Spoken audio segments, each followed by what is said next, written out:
Hello friends, आज हम पढ़ेंगे संख्याएं। इसके अंदर हम पहली पढ़ेंगे प्राकृत संख्याएं। प्राकृत संख्याएं क्या होती है, कौन कौन सी होती है, ये सब हम पढ़ेंगे। प्राकृत संख्याएं, जो संख्याएं एक से प्रारंभ होती है उन्हें प्राकृत संख्याएं कहते हैं। प्राकृत संख्याएं जैसे 1, 2, 3, 4, 5 और ये इसे करते करते अनंत तक होती है। ये संख्याएं वस्तुओं आदि को गिनने में सहायक होती है, इन्हें कहते हैं प्राकृत संख्याएं। ये 1 से शुरू होती है।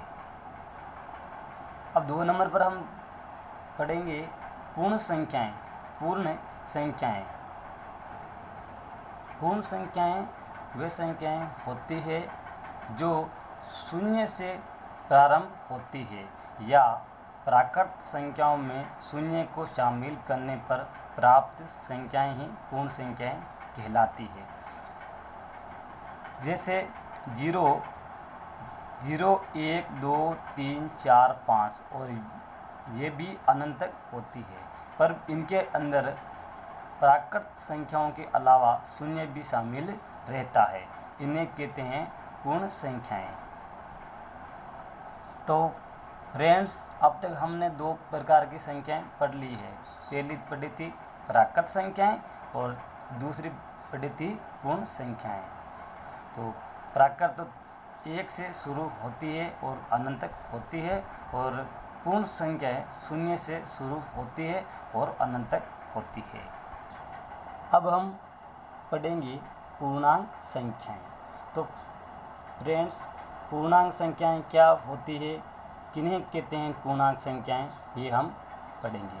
पूर्णांक संख्याओं में ऋणात्मक, शून्य तथा धनात्मक संख्याएं आती है। यानी कि 0, 1, 2, 3, 4, 5 ये अनंत तक थी, ये तो थी पूर्ण संख्याएं। 1, 2, 3, 4 1 से शुरू होती थी, वो थी प्राकृत संख्याएं। पर पूर्णांक संख्याओं में माइनस वाली संख्याएं यानी कि ऋणात्मक संख्याओं को भी शामिल कर लिया जाता है, इन्हें कहते हैं पूर्णांक संख्याएं। अर्थात जिन संख्याओं में ऋणात्मक, शून्य और धनात्मक संख्याएं आती है उन्हें हम पूर्णांक संख्याएं कहते हैं। अब है हमारे पास सम संख्याएं। सम संख्याएं किन्हें कहते हैं? सम संख्याएं वे संख्याएं जो 2 से पूर्णतः विभाजित हो या 2 का उनमें पूरा पूरा भाग जाए, उन्हें हम सम संख्याएं कहते हैं।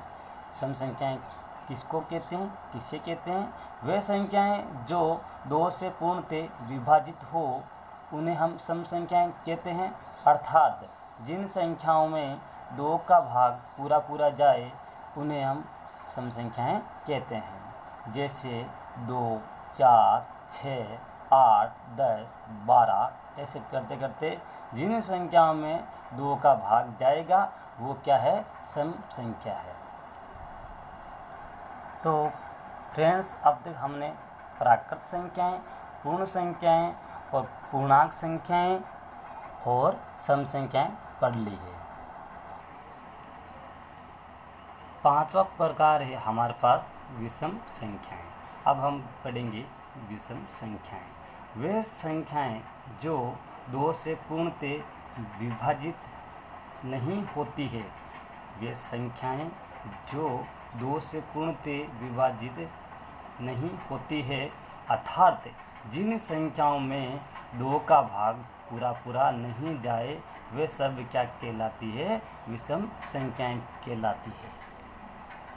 एक बार वापस पढ़ लीजिए कि वे संख्याएं जो 2 से पूर्णतः विभाजित नहीं होती है, अर्थात जिन संख्याओं में 2 का भाग पूरा पूरा नहीं जाए, वे सब क्या कहलाती है? विषम संख्याएं कहलाती है। विषम संख्याओं के अंदर 1, 3, 5, 7, 9, 11 आदि संख्याएं आती है। विषम संख्याएं कौन कौन सी होती है फ्रेंड्स? 1, 3, 5, 7, 9, 11 और आगे भी होती है, बहुत सारी होती है विषम संख्याएं। हमें तो इतना ध्यान रखना है कि जिन संख्याओं में 2 का भाग पूरा पूरा नहीं जाए वे क्या है, विषम संख्या है। अब है विशेष या नोट। नोट के तौर पर हम 2 बातें पढ़ेंगे कि सबसे छोटी सम संख्या कौन सी है। सबसे छोटी सम संख्या है 2, क्योंकि सम संख्या की शुरुआत ही 2 से होती है। और 2 नंबर पर है कि सबसे छोटी विषम संख्या कौन सी है, 1, क्योंकि सम संख्याएं विषम संख्याएं 1 से शुरू होती है। सबसे छोटी सम संख्या 2 है और सबसे छोटी विषम संख्या 1 है। तो फ्रेंड्स, ये थी हमारे पास संख्याएं। और भी संख्याएं हैं, उन्हें हम अगले पार्ट में पढ़ेंगे।